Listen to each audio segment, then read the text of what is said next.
This is a sleep story made for adults. It moves slowly, with a soft voice that asks nothing of you.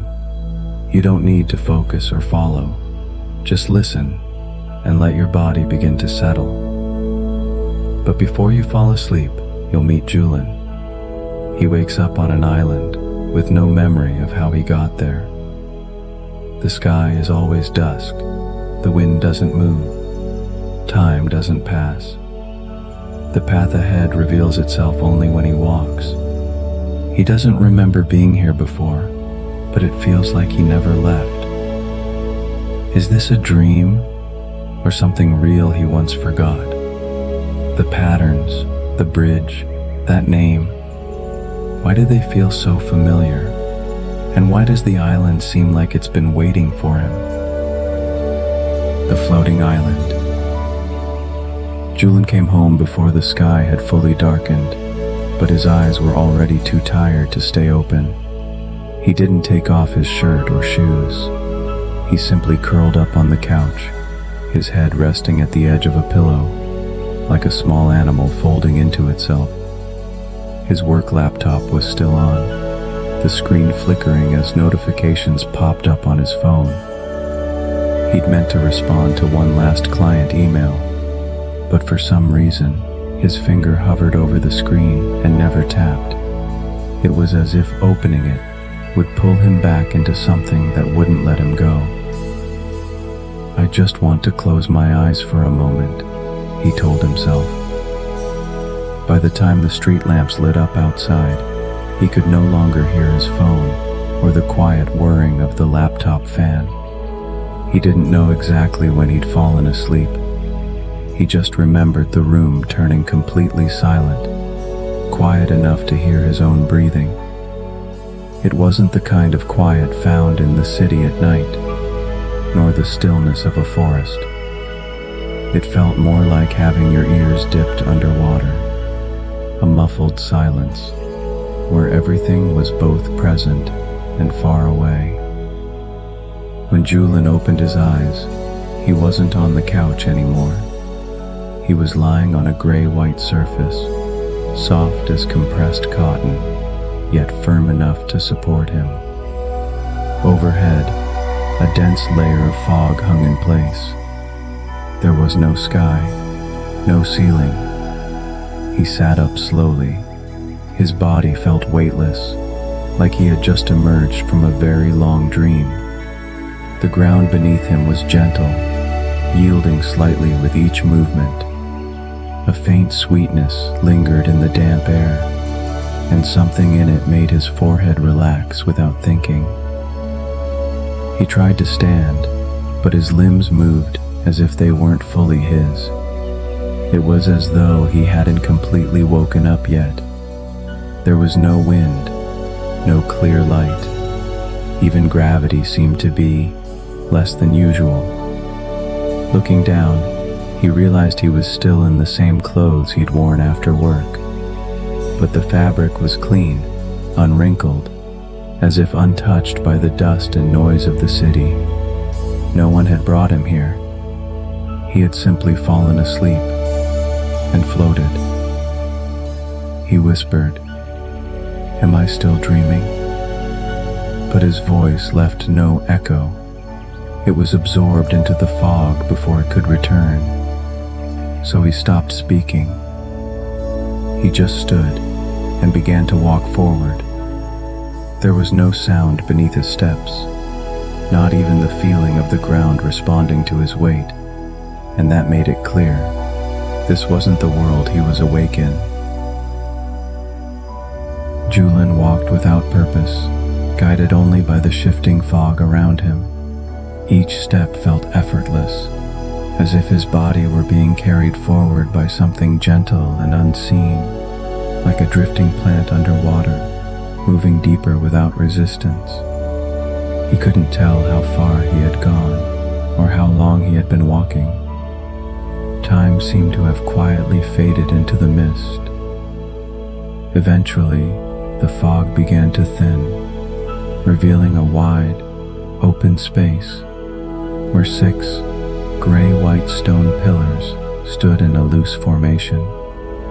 Each pillar was a different height, and at the top of each one, a simple symbol had been carved. They resembled letters, but not from any language he knew. Julian moved toward them and slowly walked in a circle, studying the markings. With every symbol he examined, a vague sense of familiarity stirred inside him, as if he had seen them before, but couldn't recall where or when. He began trying to make sense of them, mentally stringing the shapes together. Were they part of a sentence? A message left for him?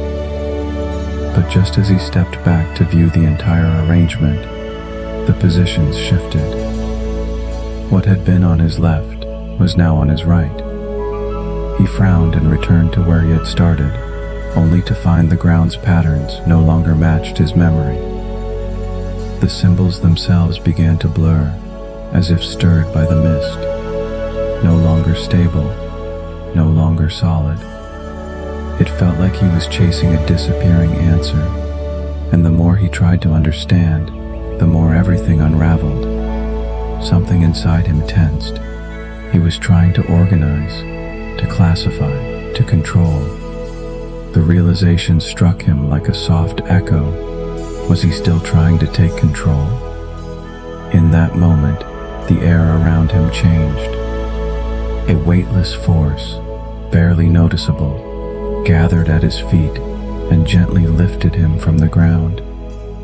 He didn't move a muscle, yet he began to rise. At first, he instinctively stretched his arms out, trying to steady himself. But soon he understood. This lift wasn't meant to take him somewhere. It was simply taking him away from where he had been. Suspended in midair, Julian floated slowly and silently. There was no wind, no defined destination. He closed his eyes and let the gentle force carry him, as his thoughts, just like the symbols before, loosened and dissolved. He didn't know if he was dreaming, falling asleep, or waking up into something else. All he knew was that the noise inside him had gone quiet, and his body had never felt so light. Julian descended slowly. The force that had been holding him didn't disappear right away. It gently set him down, like the moment just before waking, when the body hasn't fully returned, and only the toes touch the surface first. He felt no weight, only the mist still hanging in the air, like feathers that hadn't yet fallen. Ahead of him, a narrow path appeared through the fog, as if it had just been drawn into place. The stone tiles stretched quietly beneath his feet, leading in no particular direction, with no signs or markings. Still, he began to walk. It was as if his body already knew which way to go. As he moved forward, the fog withdrew a little more, revealing a circular clearing set slightly below the path. Arches surrounded it, tall and bare, like the framework of unfinished buildings. No walls, no roof, just skeletal lines reaching into the mist. There was no wind, no sound. It felt as though everything had been emptied out, leaving only a quiet warmth in the air. He stepped into the space with cautious, soft steps. The ground was flat and dry. At its center, nearly invisible white lines had been etched across the floor, like delicate drawings made with the thinnest possible pen. He crouched down and touched one of them. It was cool beneath his fingers, but not in a way that made him recoil. It felt steady, almost like a soft breath under stone. His shoulders relaxed without him realizing it. As his fingertip rested on the line, it began to glow, just faintly, not with light, but with a thin ripple of brightness, like something dissolving gently into the air. Julian stood back up and watched to see if anything else would change. At first, nothing happened. The line stayed lit, nothing more. Then, just as he turned to leave the center of the space, he noticed another line glowing near the edge of the platform, and then another, and another. One by one, more lines began to pulse with a slow light. No pattern, no sound, just an emerging formation that didn't make sense yet. He stood still. He hadn't triggered this, but it had waited until he arrived to begin. And as he watched the glowing lines stretch and rearrange, a series of questions quietly surfaced in his mind. What are they? Are they guiding him or warning him? Are these shapes forming a message? What would happen if he took another step forward? Were these lines speaking to him? Now let your body slowly sink into this quiet. You don't need to make any decisions, and there's no need to move forward.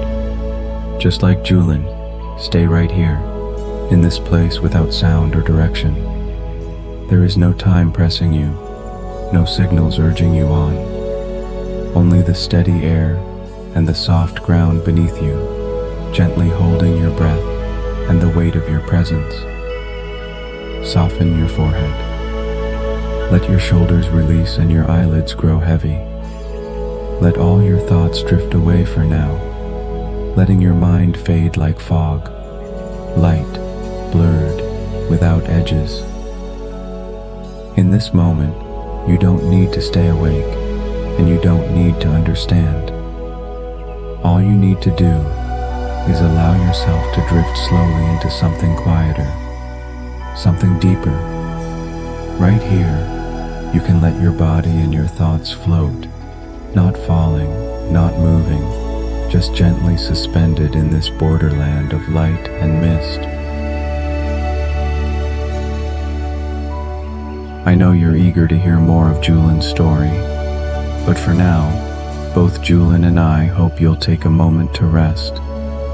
Use these next 10 minutes to slow your breathing, release the tension in your shoulders, and let the feeling of sleep gently settle in. And if sleep hasn't arrived just yet, that's okay. We'll continue Julian's story together after the 10 minutes are up.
leave right away. He remained at the center of the plaza, watching the glowing lines that still shimmered faintly before him.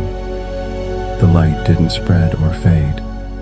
It simply stayed where it was, as if, from the moment he arrived, it had already decided not to move. He stepped closer to one of the lines, crouched down, and reached out with his fingers. Just like before, nothing changed. There was no response. He held his breath for a while longer. Still, nothing happened. The lines flickered gently, as if a sentence had paused just before its final word. He stood again and backed away a few steps, watching the shapes in silence. A hesitation stirred in his chest. Had he missed something? Were the lines never meant to be solved, but only to exist? He couldn't tell. He didn't know if he was leaving too soon, or if he'd already waited too long. That feeling, suspended between waiting and walking away, tightened subtly in his chest. He wanted to believe more would happen. But as the stillness stretched on, a quiet truth settled in. For now, this was all there was. He looked back one last time. The lines were still there, glowing, unchanged. It felt like everything had been paused mid-sentence. He took a deep breath and turned away. As he stepped into the fog again, the world softened around him. The path of stone beneath his feet stretched forward, not guiding him, but simply existing. The light above didn't shift. The air remained the same, still, silent, balanced in a kind of perfect stillness. After some time, he stopped and looked up. The sky remained a soft orange, like a dusk that had forgotten how to end. The clouds hung in place, unmoving, like brushstrokes on a canvas. He raised his hand and looked at the shadow it cast. The angle hadn't changed. No matter how he moved or turned, once he stopped, the shadow returned to its exact place. The sunlight hadn't moved. Nothing had moved. A quiet unease began to take shape. He started noticing everything, the way the air clung to the same temperature, the same weight, the same lack of scent. Even his breathing seemed to slow down, syncing with whatever rhythm this place had set. Calm, even, and without fluctuation. Does this island even have time? The thought drifted through his mind, not like a question, but like a realization he hadn't known he was approaching. He felt like a figure inside a painting, able to walk, to breathe, but surrounded by a world that had no interest in changing. He passed a low stone wall and entered a small open space. A few chairs were arranged in a perfect line, clean and undisturbed, as if they had always been there, but had never been touched. He chose one and sat down, letting his body settle into the quiet structure. His hands rested on his knees, and his shoulders lowered slowly without instruction. He thought again of the lines back in the plaza. They were still glowing, still waiting, or maybe not. No one was calling him back. Nothing told him what to do next. For the first time, he truly realized this island wasn't moving anything forward. It wasn't stopping him either. It simply existed. He wasn't giving up. He just wasn't in a rush to know. For now, he would sit still and let his body follow the island's pace, letting time thin like mist, letting it stretch like light without direction. He didn't know how long he had been sitting, nor whether he had moved at all. Everything around him remained as silent as when he first arrived. The air pressed gently around him without a sound, and even the sense of time seemed to have been withdrawn. This stillness wasn't the quiet of waiting, it was the absence of motion altogether. He began to wonder if, by doing nothing, the entire island would simply remain this way forever. Then, in the depth of that silence, he heard a sound. It wasn't wind. It wasn't a voice. It wasn't any animal. It was faint, soft, like something small had dropped lightly onto stone in the distance. Just once, then nothing. He opened his eyes wider and waited. A few seconds later, it came again, like a droplet falling through mist, then vanishing without trace. He stood slowly. The ground beneath him shifted just slightly under his weight, as if to remind him his body still existed. He didn't run or hurry. He simply let his steps move naturally in the direction the sound had come from. The mist thickened around him as he walked. His sight shortened with each step, but the sound remained, fragmented, irregular, always just out of reach. It didn't feel like a call, exactly, more like the trace of something real, reminding him that the island wasn't entirely still, only not yet ready to speak. He walked more slowly as the mist deepened. Every step felt like entering a canvas that hadn't yet been finished. The air didn't change. The sound never drew closer, yet never faded away. It stayed suspended, somewhere distant but constant, as if something were waiting to be found, but was in no rush to reveal itself. The sound began to change. At times, it resembled the drip of water. At others, the low scrape of stone. Sometimes it was only a faint movement, like a breath brushing against the edges of a wall. There was no pattern to it, no repetition. Yet Julian felt something familiar in it, something that made his chest tighten slightly, though he couldn't say why. He hadn't heard it before, and yet some part of him seemed to know it would be here. He kept moving, not urgently, but with purpose. He followed the feeling, rather than the sound itself. After what might have been minutes, or much longer, he saw a light in the fog.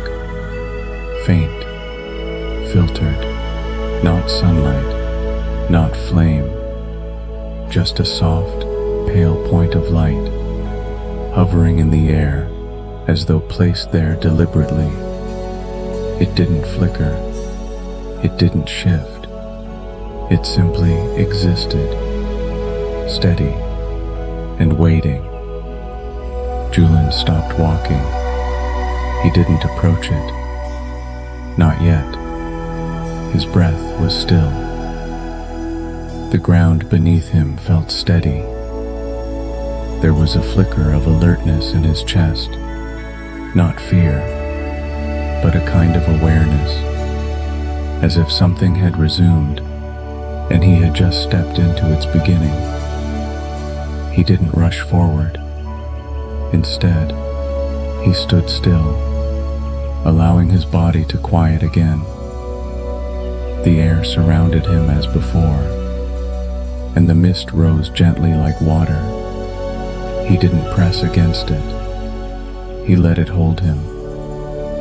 His thoughts moved like submerged branches, slow and drifting, carried softly toward that single point of light. The light remained where it was, like the glowing lines in the plaza. It said nothing. It offered no explanation. And yet, it refused to be ignored. The light was still there, hovering in the mist like a silent breath, not too far, not too bright, just enough to guide him, yet distant enough to keep its boundary. Julian didn't think too long. He simply followed the quiet instinct to move toward it. As he approached, the outline of a structure emerged through the fog. A small wooden cabin stood ahead. The door was slightly ajar, as if it had been waiting all this time. The light came from inside, resting softly on the edge of the doorframe, present without demanding attention. He stepped into the cabin. The interior was dry, silent, and clean, almost too clean, like a space long untouched, yet recently swept. The walls were bare, and the room held only a single chair, a low table, and a row of ornate frames mounted along one wall. The frames were carved with detail, but there were no mirrors inside them, just empty spaces. The light came from within one of those frames, a faint but steady glow. Julian walked toward one of the frames and stood in front of it. Instinctively, he expected to see his own reflection, but there was none. Only a blank, pale wall behind the frame. No matter how he moved, adjusted his angle, or leaned in, there was nothing reflected back.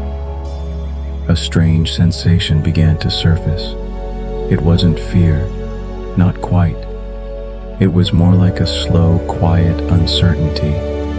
If nothing in this place could reflect him, if there was no image, no proof of presence, was he really here at all? He turned and looked around the rest of the cabin. There were no windows. The only light came from that one glowing frame. The silence pressed in again, this time with a heavier edge. No sound, no ticking, no movement. Nothing in the space acknowledged him. And for a moment, he wondered, if he stayed here and never moved again, would anything in this island remember that he had ever arrived? He walked over to the chair and sat down, resting his hands on his knees, his gaze returning to the row of empty frames. The light didn't change. Time didn't move. Julian didn't speak, didn't search. He simply sat with the quiet, staring into the frame's hollow interior. Then, as he lowered his gaze, something caught his attention. Just beside the chair, at the floorboards, a fine sliver of light was slipping through a crack between the planks. It wasn't a reflection. It didn't come from outside. It was a separate light, lodged firmly in the narrow space where two pieces of wood met. He leaned closer, watching the line of light. It didn't flicker. It didn't move. But it was clearly there, emerging from some place beneath the cabin, somewhere he couldn't yet see. Julian stayed still, eyes fixed on that narrow line, and one quiet, unspoken question began to form in his mind. What's underneath? In this place where time no longer moves, the light stays still, and nothing asks you to hurry. There are no clocks ticking, no reflections to chase, no voices pulling you forward. Like Julian, you don't need to solve anything right now. You don't need to go anywhere. You can simply be still, letting your breath slow, letting your body soften, letting your thoughts float quietly like mist in the air. Let everything pause. Let the stillness hold you, gently and completely. I know you're eager to hear more of Julian's story, but for now, both Julian and I hope you'll take a moment to rest. Use these next 10 minutes to slow your breathing, release the tension in your shoulders, and let the feeling of sleep gently settle in. And if sleep hasn't arrived just yet, that's okay. We'll continue Julian's story together after the 10 minutes are up.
Julian crouched down again, eyes fixed on the narrow gap beside the chair. He pressed his fingertips gently to the wooden surface, feeling the faint but steady light seeping through from below. He tried lifting the floorboard. Just a little pressure was enough. It loosened easily, as if it had always been meant to open. Beneath it was a shallow rectangular compartment.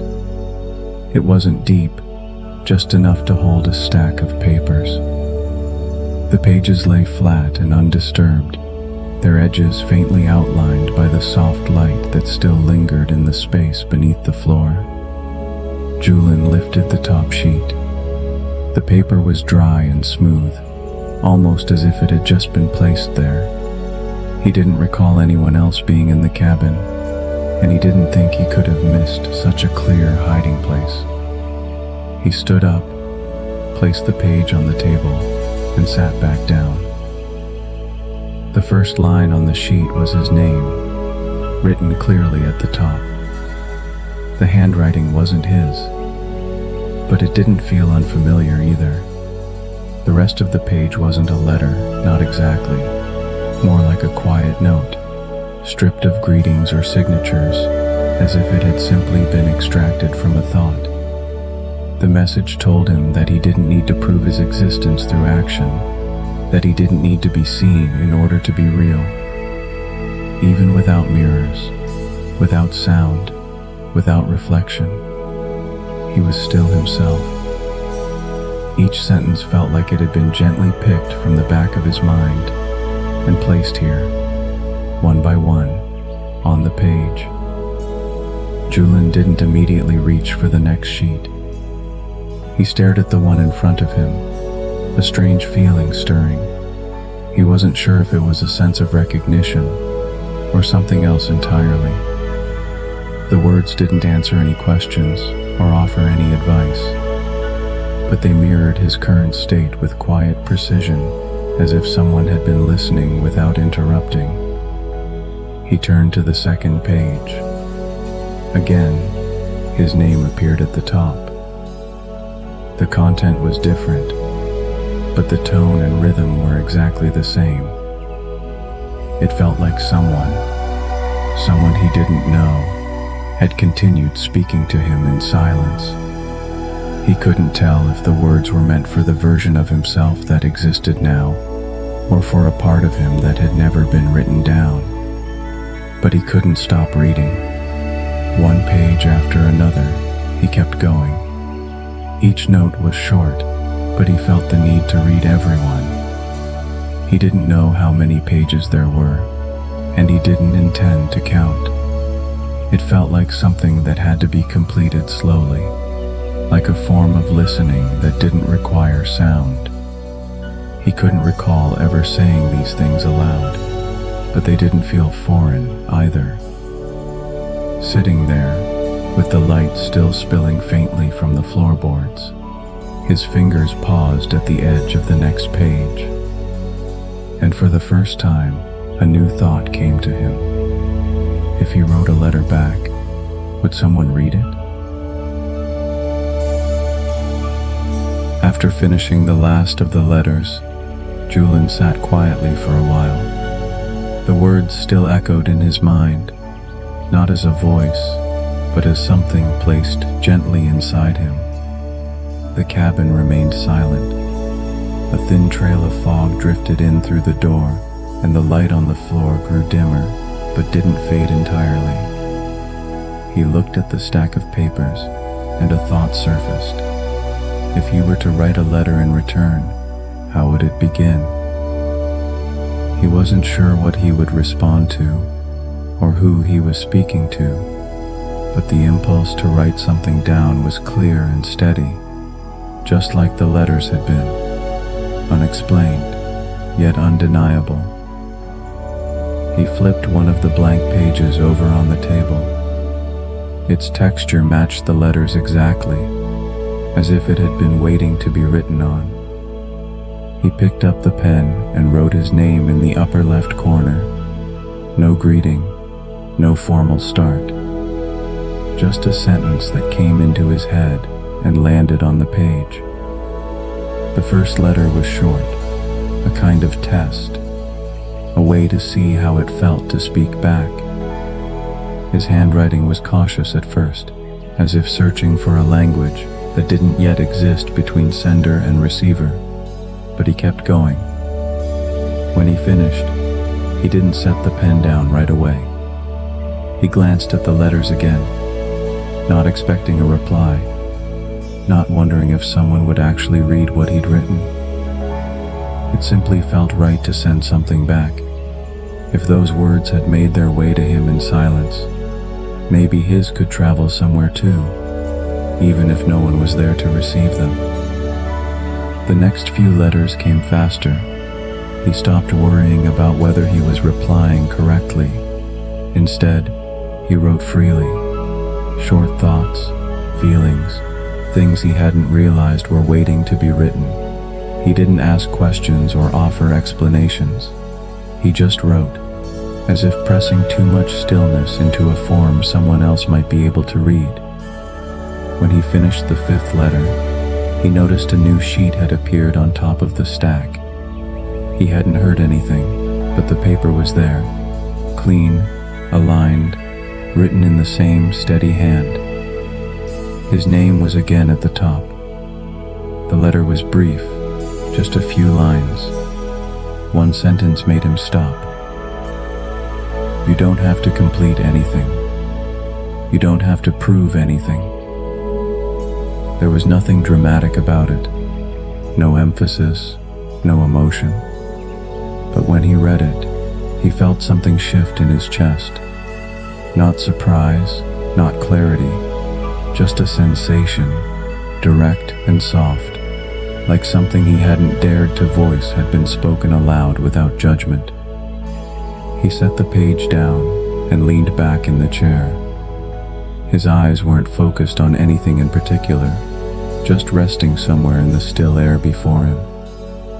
He didn't know if that sentence was meant for him or for anyone who had ever sat where he was sitting. But he knew, without question, that it was the sentence he needed most right now. He had stayed seated for a long time, not writing, not moving. That last sentence still hadn't fully faded from his chest.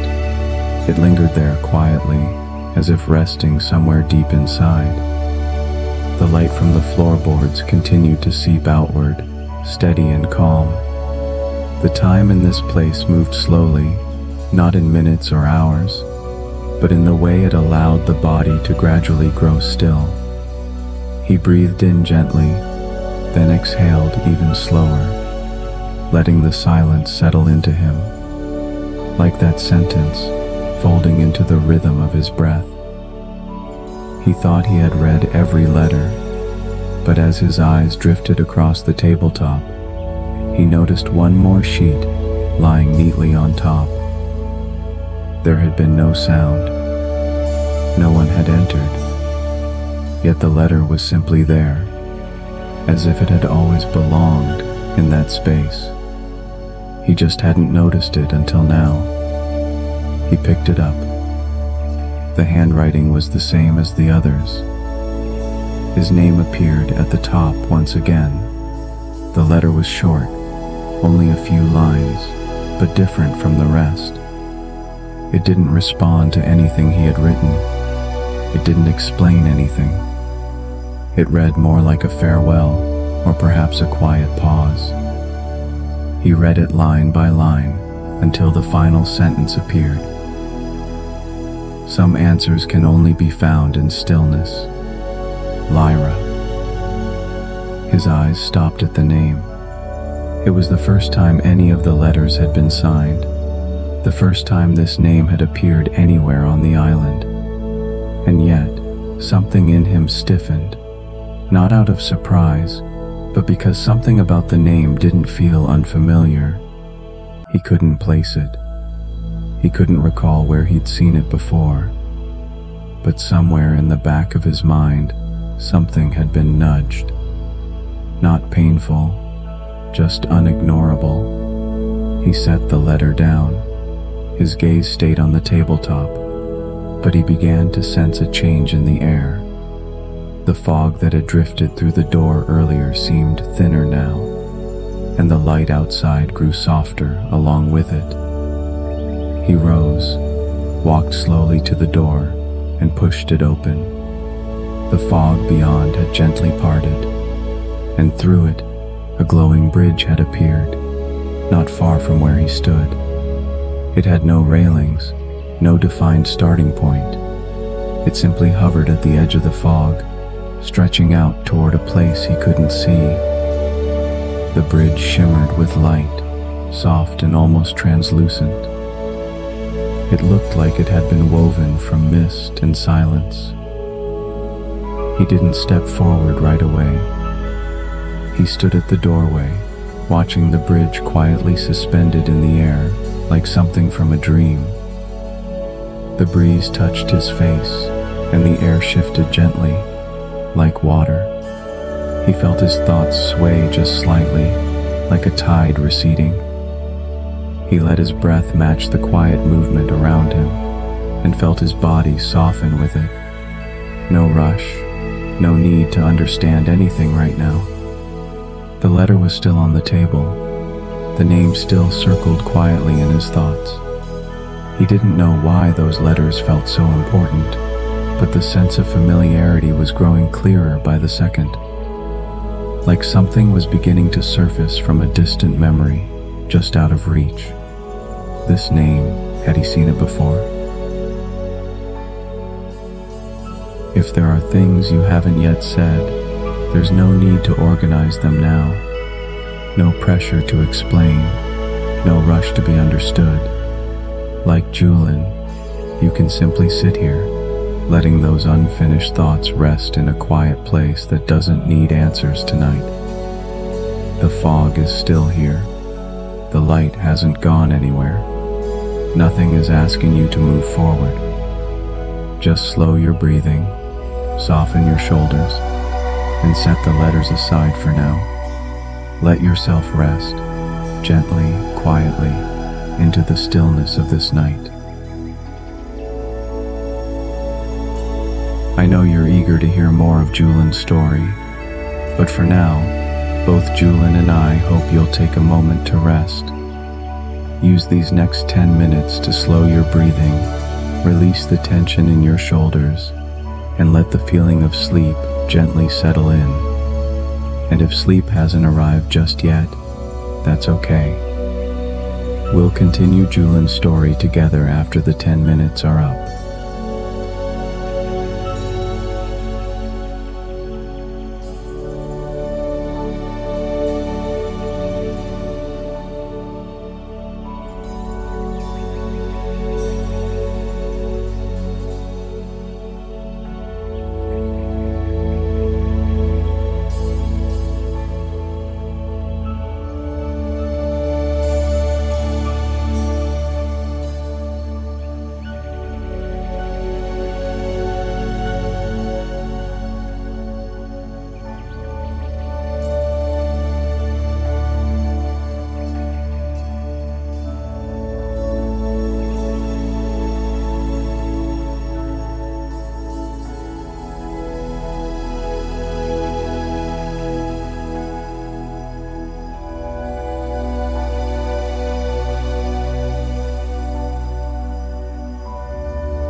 stood in the mist, watching as the bridge hovered quietly in the distance. The fog shifted slowly, as if making space for the path to appear. There were no railings, just a thin line of light glowing gently in the dense air. It wasn't a sharp or bright light, more like a soft shimmer that kept changing shape, as though the fog itself was quietly glowing. Julen stepped forward.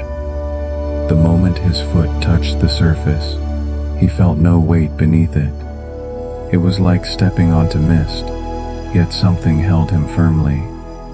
He walked slowly, each step waiting for his body to adjust to this unfamiliar rhythm. He took a deep breath, then let it out even more slowly. His footsteps matched the breath, as if moving and breathing had become the same thing. Around him, there was nothing but silence. He glanced back, but the cabin was already lost to the fog, reduced to a soft blur. He turned his gaze forward again and kept walking. There was no clear endpoint to the bridge. He couldn't see where it led. He tried to sense direction but quickly realized he couldn't tell left from right. The fog moved gently beside him, like a stream that never touched him. There was a rhythm in the air, subtle, barely perceptible. He couldn't tell if it was wind or just the vibration of his own footsteps. But the feeling made him want to close his eyes, to reduce the world to nothing but breath and steps. After a while, his body began to feel lighter, as if something inside him was slowly being unfastened and set down. He didn't know why he was walking this bridge. He just kept moving forward, carried by a quiet pull that never forced, only guided. Far ahead, a small glow flickered softly in the mist. He couldn't tell what it was, or if he was even getting closer, but the name, Lyra, was still circling gently in his mind, becoming harder to ignore with each step, just like the distant light. He no longer tried to understand the glow. He no longer wondered where the bridge would lead. What mattered now was the rhythm, the simple act of continuing. The bridge felt like walking on clouds. With each step, his body felt lighter, and his thoughts loosened just a little more. He let his shoulders fall with his next exhale, and felt his chest quietly expand, as if the air itself was holding him up. Everything around him seemed to whisper the same thing. You don't have to hurry, just walk. He had no idea how long he had been walking. The fog hadn't lifted. The bridge hadn't ended. The texture beneath his feet stayed the same. The air held the same quiet weight, and even the sound of his footsteps seemed to echo from the same place again and again. He paused, looked around. Nothing had changed, except perhaps something quieter inside his own rhythm. He turned around and tried walking in the opposite direction. His pace picked up slightly, as if speed might break the pattern. But after a while, he saw the same shallow crack appear beneath his feet. He wasn't sure if it meant he had returned to the beginning. He only knew that the same detail shouldn't exist in more than one place. He closed his eyes and walked for a while, as if testing whether the space would shift without his vision. His steps grew lighter, and his shoulders slowly relaxed. He didn't count. He simply let his body move forward at whatever pace felt natural. When he opened his eyes again, the fog was still there. The light was unchanged, and the same crack was beside him once more. This time, he didn't feel surprised, and he didn't question it. He slowly sat down, legs folding naturally beneath him, palms resting against the surface of the bridge. The fog moved gently between his fingers. It wasn't cold. There was no wind. He realized that the moment he stopped trying to change direction, his breathing had grown steadier. His body, no longer trying to resist, began to settle into a slower rhythm. The weight beneath his feet felt like it was melting into the bridge, and the noise in his mind faded just a little more. He had tried force. He had tried to escape. But now, all he wanted was to stay here. The fog drifted around him without urging, without waiting. He lowered his head, resting his forehead gently on his knees, listening to the slow in and out of his breath, moving through him like the ebb and flow of waves. He wasn't asking why anymore. He wasn't searching for a way out. He simply let his body remain in this moment of stillness, with nowhere else to go. He had returned to that same spot again. The crack beneath his feet, the surrounding fog, even the weight of the air. It was all exactly as before. He didn't know how long he had been walking, or if this was the first time he'd arrived here. Only this time, there was someone sitting in the mist. A figure emerged slowly, her outline becoming clearer through the fog. Julian had never seen that face before, but for some reason, a single name floated into his mind. Lyra.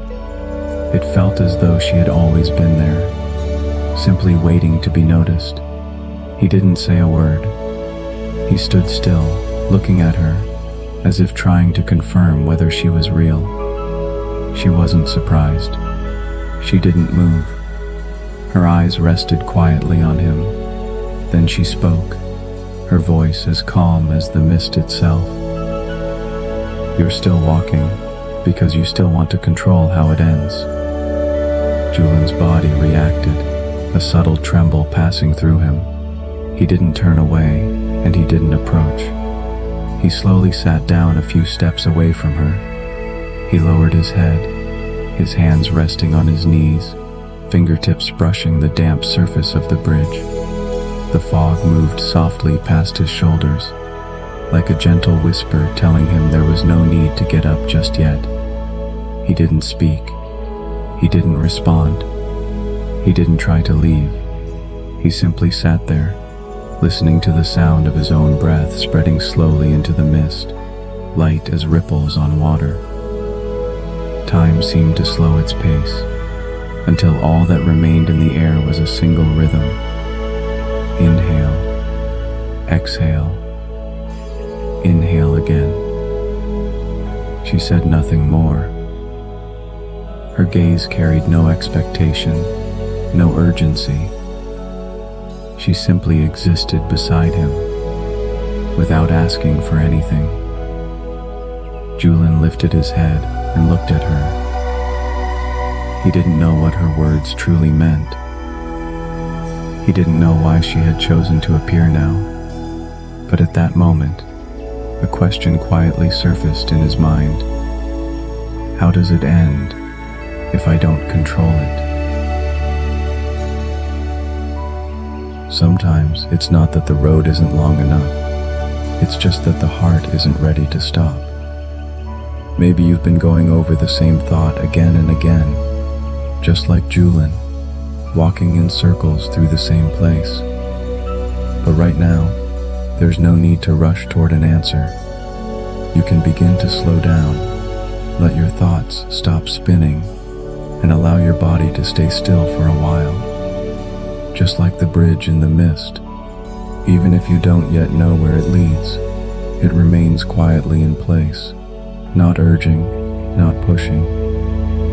You can sit for a moment, close your eyes, and listen to your breath as it spreads gently outward, like the mist itself.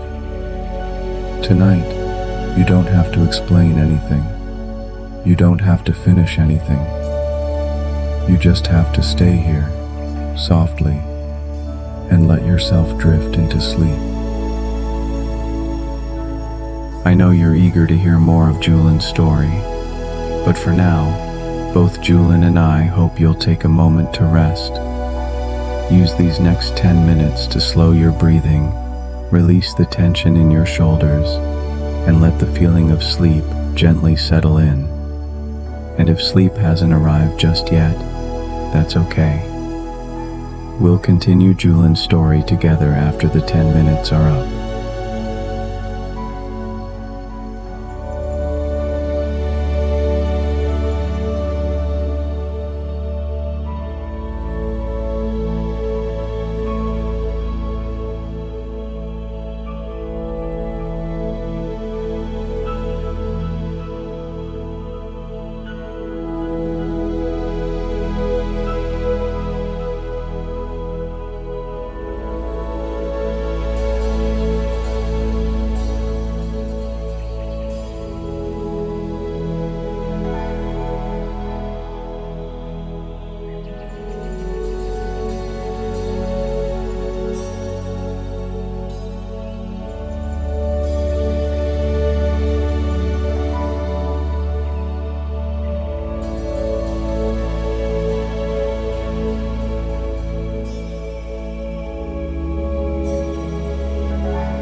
Julian didn't leave the bridge right away.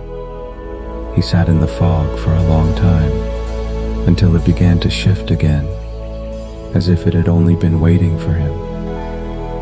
There was no sound, no farewell. He simply stood and made his way back to the wooden house.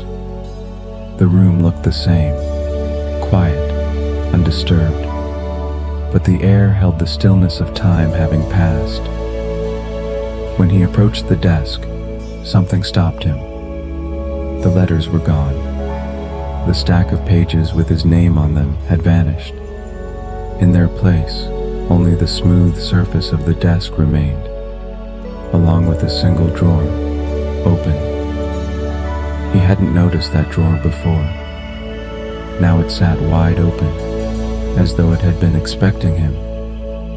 Inside were only two things: a small metal key and a neatly folded piece of paper. Julian sat down. As he exhaled, his shoulders eased and his breathing settled into the rhythm of the chair beneath him. He unfolded the note. "You're ready." He stared at the words, and in his mind, the question from the bridge echoed again. Then how does it end? This time, he understood. It doesn't end because you figure it out. It ends when you're willing to follow.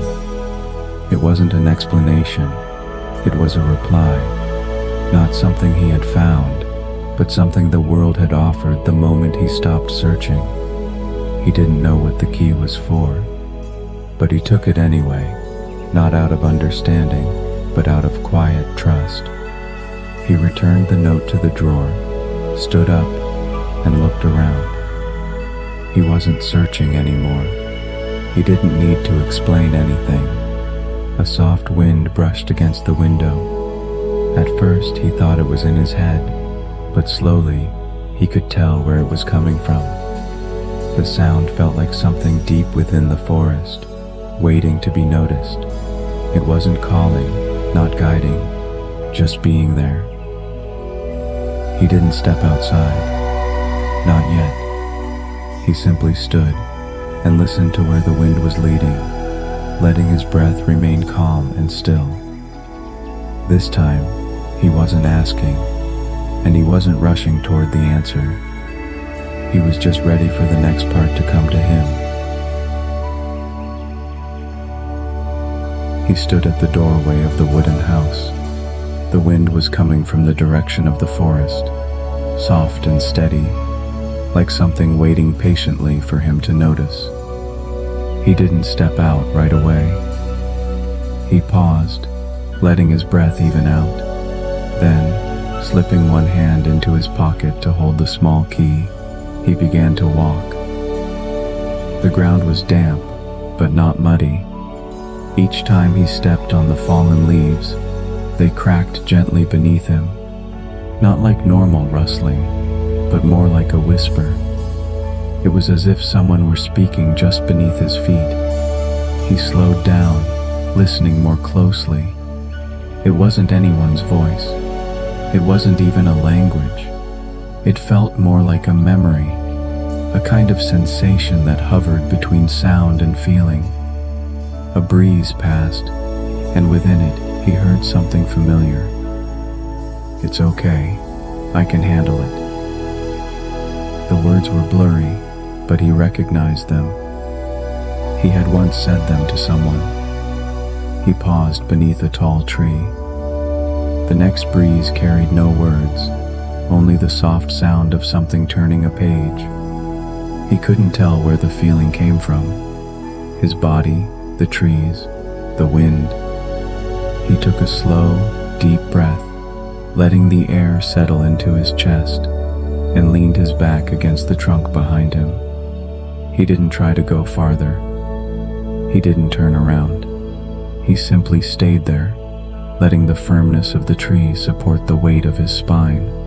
His eyes dropped to the ground. A few leaves were slowly shifting outward, like ripples on a quiet lake, stirred by something invisible. Then came the wind again, and this time, he heard a sentence he had never never spoken out loud. "I'm sorry, I just didn't know how to stay." That wasn't something he had said to anyone. It was something he had never even admitted to himself. His footsteps, his choices, the way he always left things unspoken. It all returned now, brought back in the rhythm of the wind. He didn't resist. He didn't explain. He just listened. The words passed through him, not for him. He closed his eyes, breathing slowly again, letting each breath reconnect with his body, letting his thoughts sink into the breeze. After a long while, he spoke, not to anyone, not for any answer, just quietly, like letting a truth float to the surface. "Have I been running all this time?" He didn't know how long he had been walking. He only knew that when he finally stopped moving, the wind stopped too. It wasn't a slow fading. It was as if some quiet rhythm had reached its end, and the air began to sink into stillness. The leaves no longer stirred. The branches held still. Every sound seemed to be pulled away, leaving only his breathing, slow and steady, echoing through the depth of the forest. He could feel he had arrived at a place made for pausing, where there was no need to move forward or think. He simply stood there, letting his breath settle naturally into the weight beneath his feet. Ahead he saw a light, not sunlight and not fire. A soft yellow glow rising from the ground between a row of trees. It didn't shine down from above. It lifted up from below, like a soundless lantern waiting for someone to notice it. He stepped closer, and the glow revealed a staircase. It descended into the mist, with no railing, no edge. The steps were smooth, finely carved, as if someone had shaped them carefully long ago. Dust covered their surfaces, like no one had walked them in a long time. He stopped at the edge of the stairs, without stepping down. The air was too still, like the whole forest was waiting for him to move first. He glanced at his feet, then looked back toward the opening of the steps that dipped beneath the trees. The light wasn't harsh. It felt more like a soft fabric stretched across the shadows, making the space between the branches feel gentler. He felt no tension, no urgency, just his body holding still, his breathing becoming slower with each moment. He pressed his hand into his pocket and held the small key. It hadn't changed. It gave him no direction, but he held it anyway, like his body still needed something solid to remind him he was still here. He didn't step forward. He didn't step back. He simply stood there, letting time pass through him. He wasn't trying to choose. He wasn't asking what came next. He was just watching the open mouth of the staircase, as if waiting for something not yet ready to appear. Then, a quiet question rose in his mind, one he couldn't trace the source of. Where is this staircase meant to take me? Now that even the wind has come to a stop, those thoughts that kept circling can finally begin to rest. You don't need to go any farther, and you don't need to decide anything right now. Like the quiet leaves resting gently on the forest floor, you can let your body slowly sink down. Tonight, there is no one waiting for your answer, and no one urging you to move forward. You only need to let your breathing grow lighter, deeper, like the wind itself, settling after it has passed, leaving behind a space that is only yours, quietly unfolding into a dream. I know you're eager to hear more of Julian's story, but for now, Both Julian and I hope you'll take a moment to rest. Use these next 10 minutes to slow your breathing, release the tension in your shoulders, and let the feeling of sleep gently settle in. And if sleep hasn't arrived just yet, that's okay. We'll continue Julian's story together after the 10 minutes are up.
Each step Julian took down the staircase was quiet and steady. He no longer questioned where it would lead, nor did he try to guess what might happen. He simply walked forward, as if following a rhythm that already existed, one that led him deeper and quieter than the forest above. The light ahead continued to glow gently, pulsing in and out like a slow breath. There was no wind, no moisture in the air, only a constant warmth brushing against his skin, and it slowed his breathing. He didn't pause to think.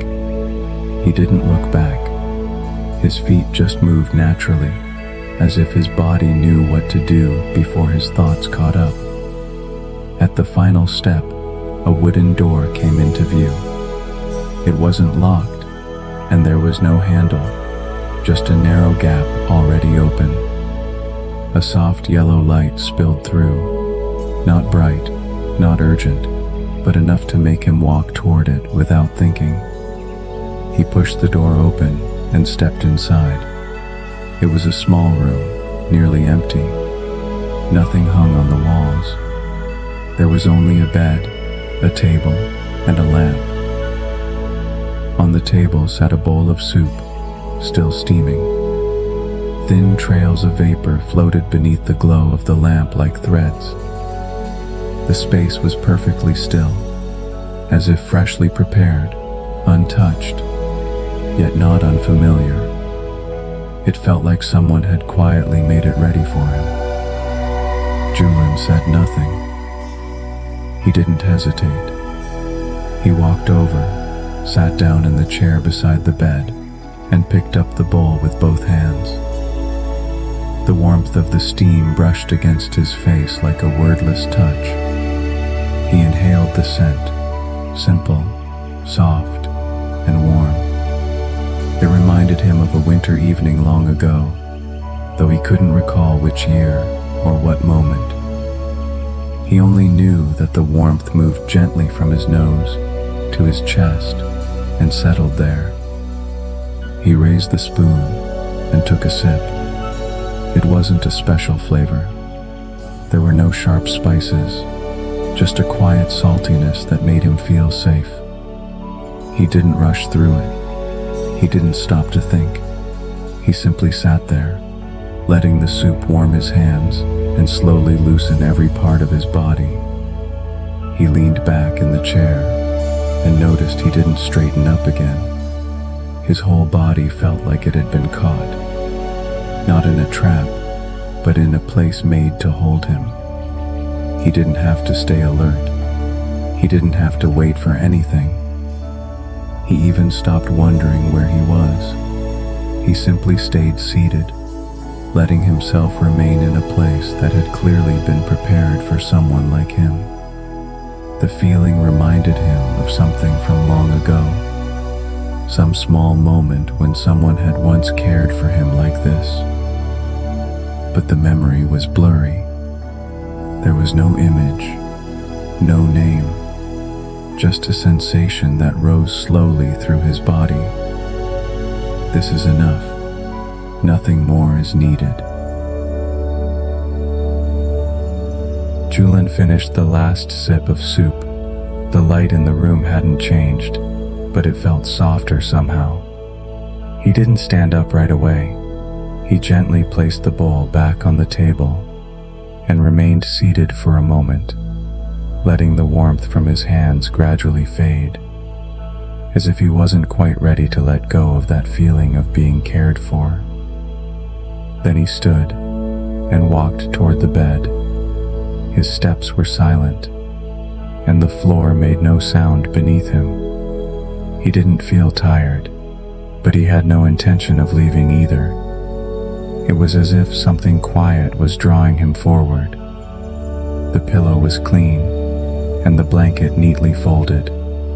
Beside the pillow lay a piece of paper, carefully placed at the edge. He bent down and picked it up. Just 3 words were written there. Rest a while. The handwriting was light, as if written with a pen running out of ink. It didn't feel like a command, It felt more like permission, but something about those three simple words made him freeze in place. He stared at the bed, and an unease rose in him, not because of the note or the bed itself, but because the words were so gentle. They made him want to run. That was when he realized he was afraid of stopping. For days he had been walking, searching, confronting old memories, trying to understand how he ended up here. Every part of the journey had pushed him forward. He hadn't had time to ask whether he wanted to stop.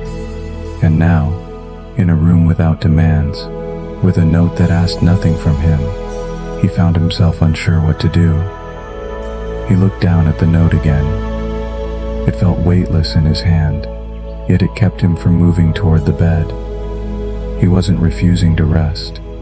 He wasn't unwilling, but a quiet thought surfaced in him.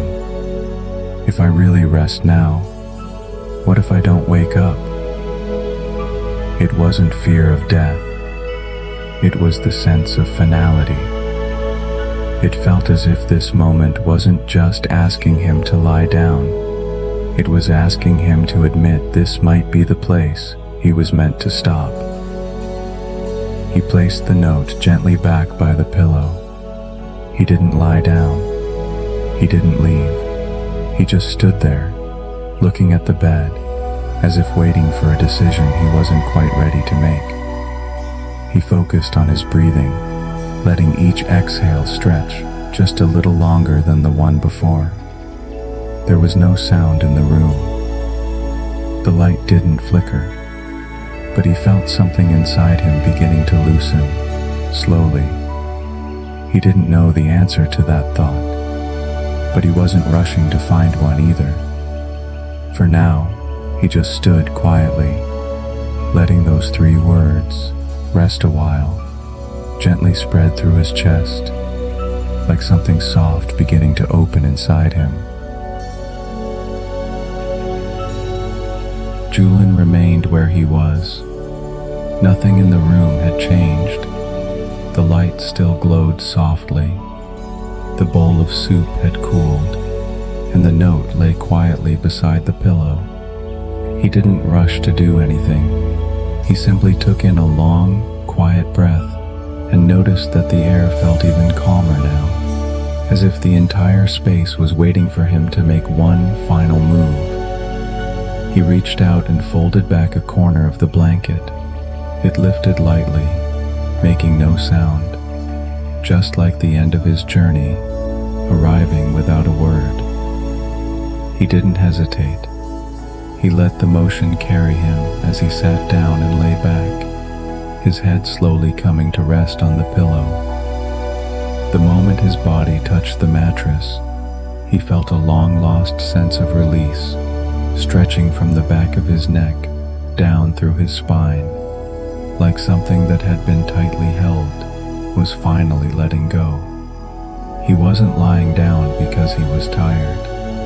It wasn't because he had nowhere else to go. It was because he realized he could stop now. He no longer needed to chase answers or push himself further into the fog. All he had to do was lie down and let this space gently hold him. He pulled the blanket up to his chest, not for warmth, but as a natural gesture, like any other night spent getting ready for sleep. His body didn't resist. In fact, it felt as if it had been waiting for this moment for a long time. He focused on his breathing, listening to its slow rhythm fill the room, each breath pulling him a little deeper into stillness. He thought about everything that had led him here: the forest, the stairs, the note, the bowl of soup. He had once thought this was a journey, but now it seemed more like a practice in letting go. Not letting go of any one thing in particular, but finally understanding that he didn't have to hold on to anything anymore. He closed his eyes slowly. As his eyelids lowered, the room didn't disappear, but its edges began to blur. The lamp's glow faded into something like mist. The silence deepened. The air grew lighter. He felt as if he were floating in a quiet stillness, neither sinking nor rising. He wasn't thinking about anything anymore. There was no goal, no question, no direction. Only a single feeling remained. This is enough. And when he wakes, will he still remember all of this? When you allow yourself to stop, the whole world slows down with you. You don't need to think about where to go next, and you don't have to wake up just yet. Right now, you're like Julin, lying down for the first time, not because you must, but because you can. Let your weight sink gently into the bed. Let your breath guide you, slowly and softly, towards stillness. There's nothing waiting for your answer, and nothing that needs to be finished. You can simply stay here, quietly, and that is enough. The light won't rush you, time won't push you. Just stay with your breathing for a while. Let it slow down, then slow down even more, like you're resting on a warm, quiet island. Tonight, there is no place more fitting than this. And in this moment, you don't need any reason at all to rest completely. I know you're eager to hear more of Julin's story, but for now, both Julin and I hope you'll take a moment to rest. Use these next 10 minutes to slow your breathing, release the tension in your shoulders, and let the feeling of sleep gently settle in. And if sleep hasn't arrived just yet, that's okay. We'll continue Julin's story together after the 10 minutes are up.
He was floating on the surface of the sea.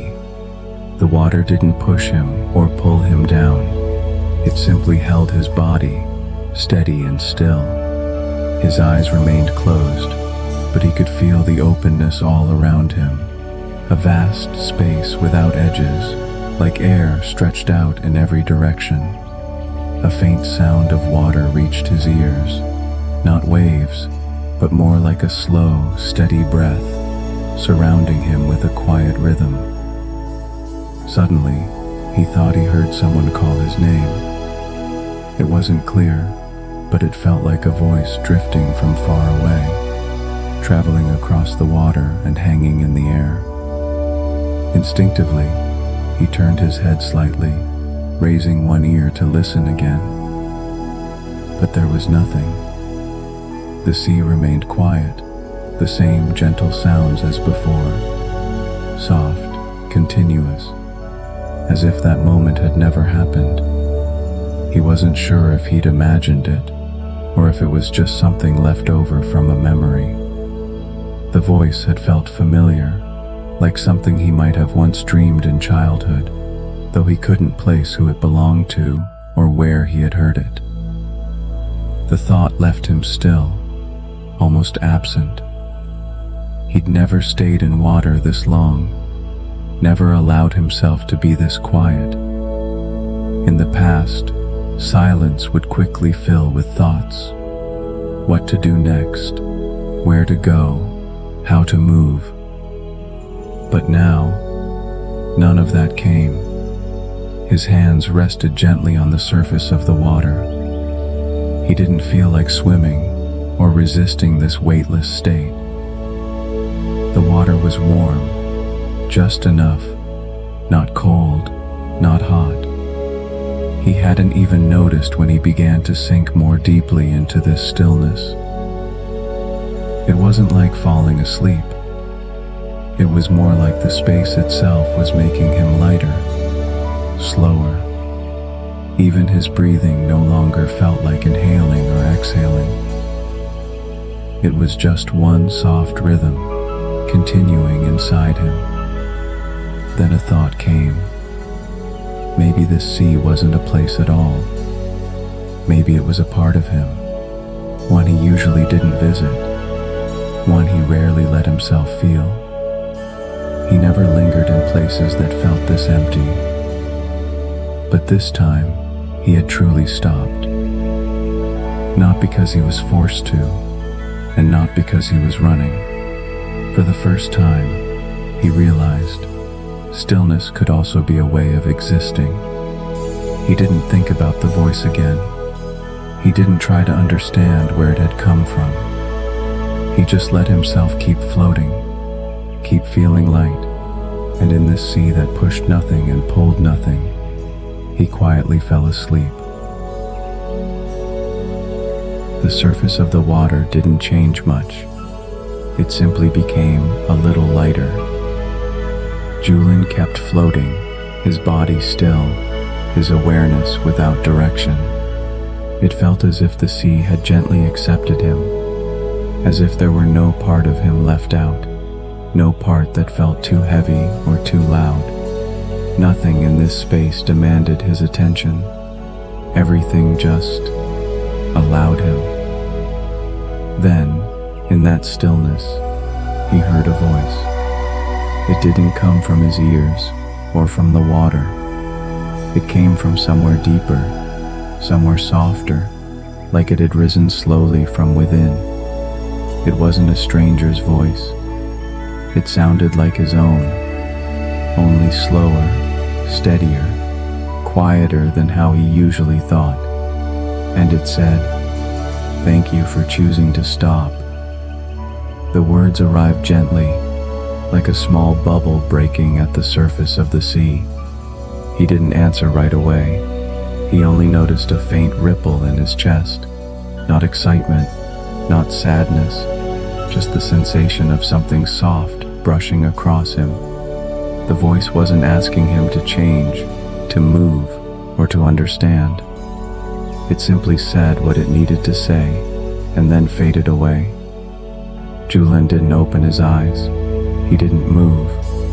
He only listened to his own breath moving through his body, like slow ripples spreading outward.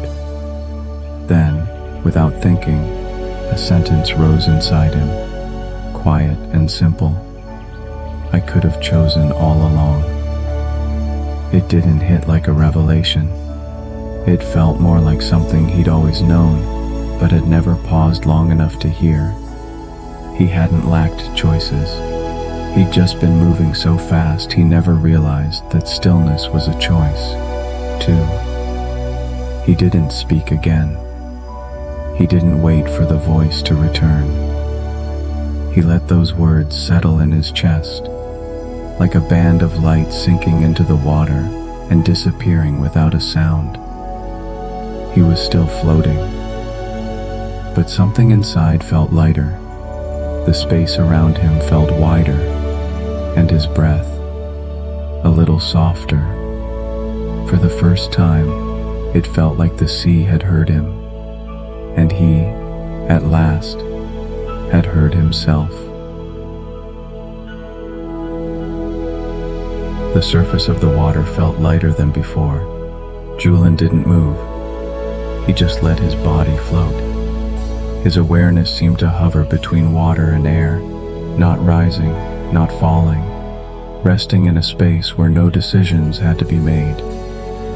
He wasn't sure if he was on his way back to waking or lingering at the far edge of a dream, but he could feel his breathing becoming more noticeable, each exhale drifting farther, like it was being carried by the sea.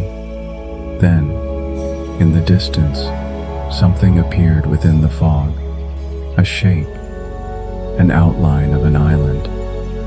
He didn't need to question it. His body already recognized it. It was the same place he had seen when he first arrived here, or maybe it was something from a much older dream. He didn't know how long it had been there, but he knew it wasn't a mistake. The island was silent. It didn't glow or call out. It simply existed, right in the center of the mist, waiting to be seen, or perhaps knowing it would be. Julian said nothing. He just watched. After a while, he noticed the island was sinking, not quickly, not suddenly, but slowly, steadily, like it had always belonged to a deeper place, and had only surfaced for a brief moment. The edges softened, the details faded, and the fog carefully folded over it, the way memory slips quietly out of reach. Julian didn't reach for it. He didn't move closer. He just stayed still and watched. There was no sadness, no urgency, just a kind of quiet recognition. He wasn't sure if he was supposed to do anything, but in that moment, he didn't want to disturb what was happening. The island was sinking so slowly, it felt like it was giving him time to take one last look. His chest rose and fell in a steadier rhythm. The deep silence that had held him for so long was starting to lift. He could feel it. He was about to wake up, but this time, waking didn't feel like a burden. Reality didn't seem like something to brace for. It felt like another kind of water he could enter slowly, without resisting, without fear. He looked at the island again. Its outline was almost gone, only the faintest trace still clinging to the mist. And then, in the middle of that stillness, a single thought rose up in his mind. Why is it sinking? Some things don't make a sound when they leave. They simply fade, quietly slipping out of sight. Like that island, sinking without a trace, without disturbing anything. You don't need to hold on to it, and you don't need to say goodbye. Just let yourself watch it drift away, the way Julian did, and allow this soft emptiness to settle around you. This isn't an ending. It's the dream making space, calm, slow space, so your body and mind can gently begin preparing for a quieter version of waking. There's no need to rush back, and nothing you need to solve. Just stay here, exactly as you are, and let your breath expand like ripples on the water, slowly carrying you into a deeper kind of stillness. In this moment, everything is settling, and you, floating here, don't need to do anything at all.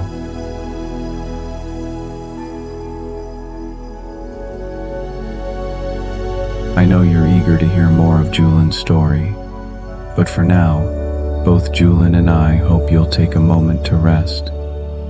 Use these next 10 minutes to slow your breathing, release the tension in your shoulders, and let the feeling of sleep gently settle in. And if sleep hasn't arrived just yet, that's okay.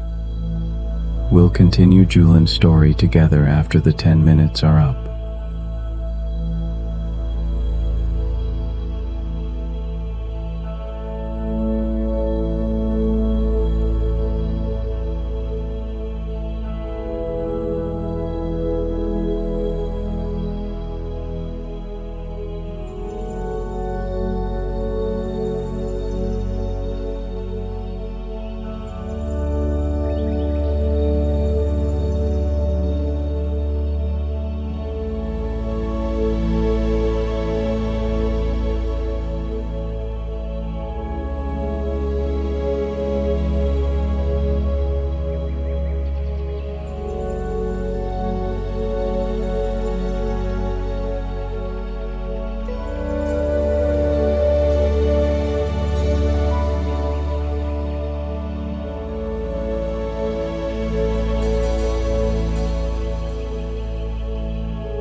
Julian slowly opened his eyes. There was no jolt, no abrupt pull from a dream. It simply felt like something slower than time had arrived first. A layer of light seeping through his eyelids and gently settling on his face. He wasn't fully awake yet, but the sunlight had already reached his forehead, the tip of his nose, and his chin, carrying that soft warmth that belongs only to early morning. He heard a faint sound from downstairs, the water kettle beginning to heat, making a steady rhythm that sounded almost like breathing. These sounds were as ordinary as they come, yet his body still felt like it hadn't fully returned. He lay there quietly, not rushing his breath, letting the light continue to rest on his face, unmoving. He saw the ceiling and the familiar crack running across it, like a line that had never been repaired. He knew he was awake. This was his room. This was reality. But the image of that island, the way it sank, was still resting somewhere in his mind, as vivid as if it had happened only moments ago. He hadn't tried to recall it. The scene had simply returned on its own. The mist, the silence, the slow descent. It all lingered like a breath that hadn't quite ended. He hadn't reached out back then, hadn't spoken. Now, thinking about it, he felt a strange kind of tenderness. And then the question returned to him. Why was it sinking? Not with urgency or regret, but with the lightness of a question that simply rises and floats, like a bubble that never bursts. He didn't rush to answer it. He simply acknowledged that this morning he had woken up with that question still inside him. He didn't sit up right away. The sunlight was still there. His body hadn't fully moved. He continued to lie there, letting the light rest on his face, letting the sounds seep through the walls. It didn't feel like anything had been interrupted. The world hadn't changed, but he knew he had. The island no longer needed to exist in a particular place, because now it lived somewhere inside him.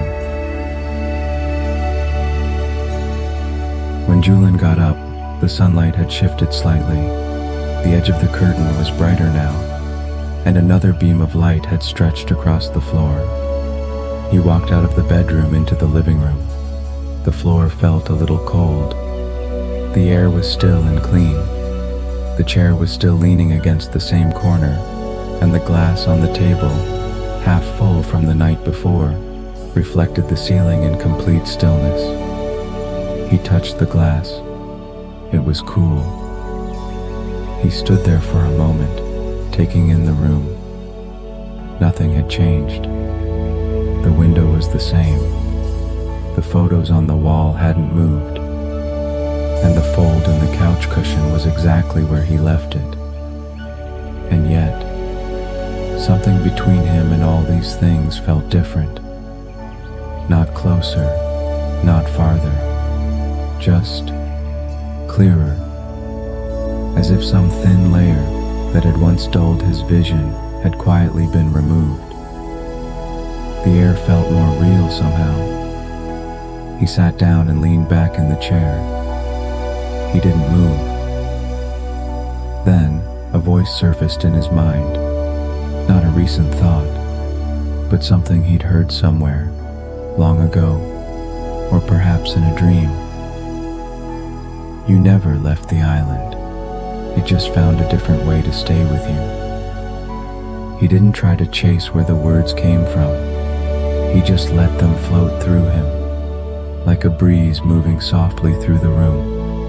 There was no need to understand it, no pressure to make sense of anything. The sentence felt calm, precise, and strangely right. It was as if the island really was still there, just no longer tied to a physical place. but carried in the way he now saw the world. He looked around the room again. The table, the lamp, the small cabinet by the wall, none of it had moved, and yet everything seemed slightly softer, slower, as if their outlines had loosened. He realized it wasn't the world that had changed, but the way he now looked at it. He no longer needed to name things, no longer needed to make sense of every feeling. He leaned into the chair and did nothing. Outside, a faint breeze rustled, but no voices, no messages, no obligations waited.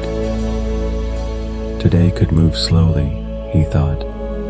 Maybe from now on, every day could. A little slower, a little quieter, and not in a rush for anything. Julian returned to his room, moving so quietly he made almost no sound. He didn't turn on the light or draw the curtains. The sunlight continued along its morning path, casting a soft angle of light across the edge of the bed. He leaned down, lifted the blanket slightly, and let his body sink back into the same position he had woken up in. The mattress felt softer than he remembered, as if he had never left this place at all. He turned his head and looked at the ceiling. The crack was still there, quietly stretching across the white surface without moving. He didn't try to make sense of it, nor did he need it to mean anything. He just watched it, like he had watched the glass of water, the window, the strip of sunlight, without needing to understand, just staying with it. The image of the island rose again in his mind. No sound, no emotion, just the quiet unfolding of an unfinished page. It wasn't a place to go back to, nor the end point of a journey. It was where he had first begun to slow down. He no longer needed to question where the island really was, or whether it had ever existed. He simply knew that it had left a space in him, a small, open place through which he now saw the world. He pulled the blanket up a little higher, covering his shoulders, feeling his body slowly grow heavier and then softer. The room was still quiet, but he didn't feel alone. There was wind outside, but it wasn't rushing. There was light, but it wasn't sharp. He had no plans, no alarms, nothing to prepare for, nothing to respond to. His gaze returned to the ceiling, then drifted toward the patch of curtain faintly glowing at the edge of the window. He didn't look away, just stayed with that bit of light, as if to confirm. He was here, in this room, in a morning that allowed him to move slowly. He wasn't thinking about anything. He didn't feel anything in particular. He simply let his body remain in this quiet moment, staying a little longer. Today, he wasn't in a hurry to go anywhere, and maybe from now on, this is how every morning could begin. The story is over now, but you don't need to wake up just yet. Like Julian lying still in the morning light, with no plans, no movement, you too can simply remain in this moment, where nothing needs to be done. There's no rush to get up, no need to think ahead. Just let the air wrap around you. Let your body continue to rest inside this quiet space, where nothing is expected. There are no voices calling you, no tasks waiting for your attention. Right now, you are already settled, already soft enough. Just float here, inside your own rhythm. one that doesn't need to hurry, one that doesn't need a destination. You can stay here a little longer, without thinking, without speaking. Now, you can drift off to sleep.